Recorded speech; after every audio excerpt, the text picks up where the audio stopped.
What's up, my diggers? So today's supposed to be one of the hottest days of the year. So what better way to dehydrate the crap out of yourself and give yourself a nasty headache than to go out metal detecting in the middle of an open field? Sounds good to me. Actually, I secured a 1830s farmhouse just up the street from this location. But the landowner asked if I could swing by around noon. He's got shade trees and they'll be shaded by the building itself, and you know, that'll help a little bit.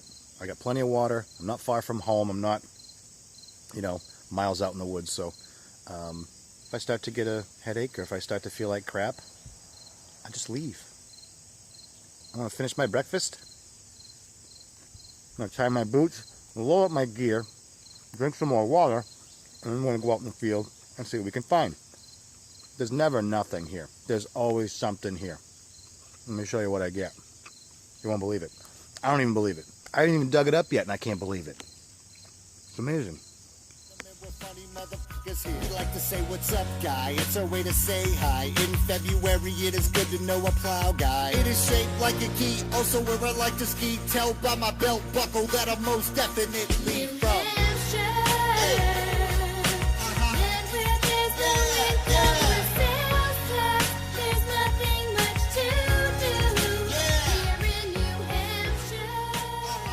First target of the day out of course, Field B. What else would be my first target out of Field B besides something that starts with the letter B? And this actually has two letter B's in it. This, as I've learned from my buddy Kurt Franz, judging by the little dimples and dents it has, this is a bucking ball. So we have a bucking ball from Field B. Beautiful. Bazinga.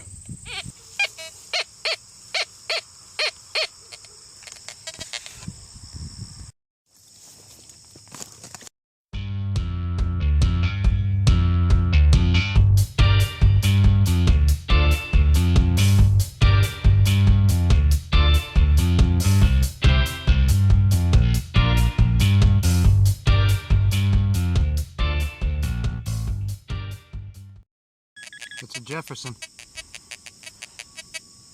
She were deep in the hole. Of course, you're gonna get deep iron no matter what.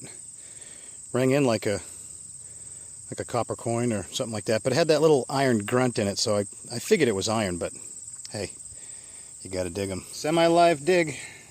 Getting a really scratchy signal. Cleaned up to 80 once I popped the plug. I think there might be a nail or something in the plug. I was definitely getting two separate signals. But as you can see right there, we have what appears to be penny-sized coin.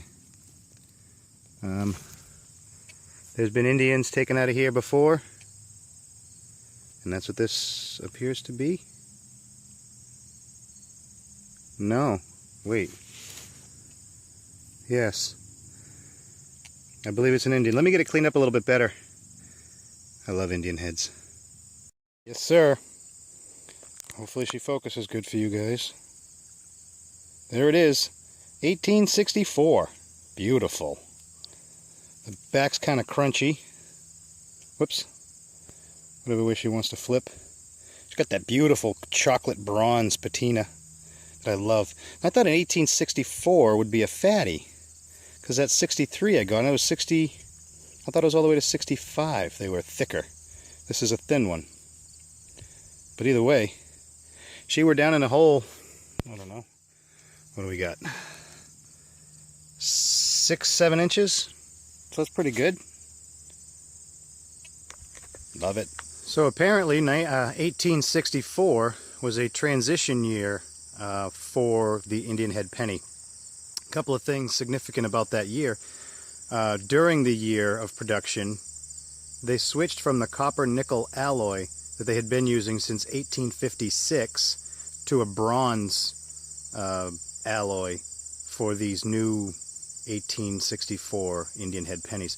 They also incorporated a small letter L on Lady Liberty to signify the last initial of the gentleman who designed the Indian head penny. His last name was Longacres. So they hit an L somewhere in her hair, behind her neck, behind her ear, or something like that. I don't think this one I have is going to be able to show enough detail to actually see that, but that's the significance of it. Not bad for a penny. Oh, I had to dig at least one. Well, field B was getting to be pretty hot, so I left there, came home with some fresh cucumbers. Got all that fresh garden cucumber. Actually, a very good snack to have on these hot days because they're like 97% water and the rest is just fiber. So, 0-calorie snack that I absolutely love. Just put a little salt on there. Your body loses a lot of salt as you sweat, so you got to replace that. Thank you. Swing beep dig.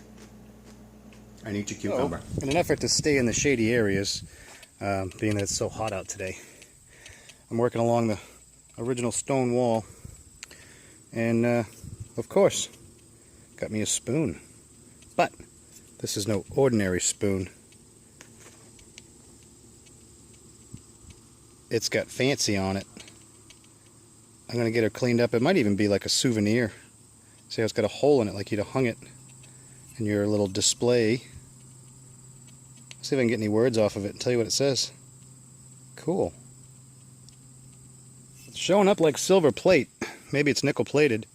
And I don't think you can really read it that well. So maybe like an early history of spam. I don't know. See armors. Down there it says extract beef. Huh. That's cool. This one was pretty deep in the hole. That's most of my pinpointer. And I got it out, and it's coin shaped. Could be a button, but I don't think so. I don't recognize it yet.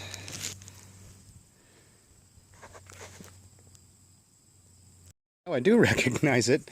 And it may not be terribly old. I'm not sure when New Hampshire started making these, but it's a highway token for the tolls. And around the edge it says New Hampshire across the top, and then the bottom says Works and Highway. Public Works and Highway. See the old man of the mountain on there? So that's pretty cool. It was kind of deep for something that's not that old, but still cool. So I was up on the hill, way up there, finding that other stuff. And the landowner came over and told me he thinks that area has all been backfilled from the construction and stuff like that, which would attest to why I'd find something or other that's only 10, 15 years old, 8, 10 inches down. So I come down the bottom of the hill here, back down to where he said is all original land, and sure enough, that's late 1800s, early 1900s harmonica reed. Sweet. So this gave me a really good signal. Some kind of a little copper container of some sort. I can't quite make it out. The little tiny pieces inside of it are just crumbling into bits. They're very fragile. This thing, which I don't know what it did, what its purpose or function was. It was in there. And then the most interesting piece, this little tiny sliver, has words on it. It says patent, and I can't read the patent date, August and June. And then some lettering around the side. So I have no idea what this was, but it all fit together. Something like that. Any ideas? Shoot them to me. No clue, but I like it. And out of this hole, giving me a nice clean 80 signal. A beautiful buckle. Iron post. So it probably would have been horse tack, horse bridle related. Very nice. Okay, give me a 61 signal. I wanted you folks to see the extraction. I still don't know what I have. Oh, and it's fallen to bits. I do know what that is now. It's a mason jar lid. And this is all the porcelain that went to it. Alright, this is a broken jar full of gold coins. I'll be right back. First I didn't know what that was. And then I was like, oh! I know, I'm sorry. It's been a long day. They switched from the copper nickel app. Thank you. Swing beep dig. I need your cucumber.